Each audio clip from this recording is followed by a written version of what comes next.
எப்பொழுது நாங்கள் ஒரு விஷயத்தை புரிந்து கொள்ள வேண்டும், ஃபதக்கிர் ஃபஇன்ன திக்ரா தன்ஃபஉல் முஃமினீன், ஞாபகப்படுத்துங்கள், ஞாபகப்படுத்துவது என்பது முஃமின்களுக்கு பயனளிக்கும்.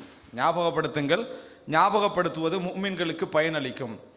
யாராவது ஒருவர் எங்களுக்கு ஒரு உபதேசம் செய்வதற்காக, இப்படி மைக்கு பிடிச்சித்தான் இல்லை, தனிமையில் ஒரு சந்தர்ப்பத்தில் ஒரு நிகழ்வில் அல்லாஹ்வை பயந்து கொள்ளுங்கள் அப்படி என்று சொல்லி ஒரு உபதேசமோ அல்லது ஏதோ ஒரு வகையில் ஒரு உபதேசமோ செய்தால் உடனடியாக எங்கள் மனது அதை ஏற்கக்கூடிய பண்பாட்டிற்கு நாங்கள் பழக வேண்டும்.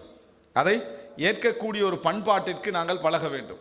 சொல்லுகின்றவர் சில பொழுதுகளில் எங்களை விட தக்குவாவோடு இருப்பதற்கு தகுதியானவராக இருக்கலாம், உபதேசத்துக்கு தகுதியானவராக இருக்கலாம்.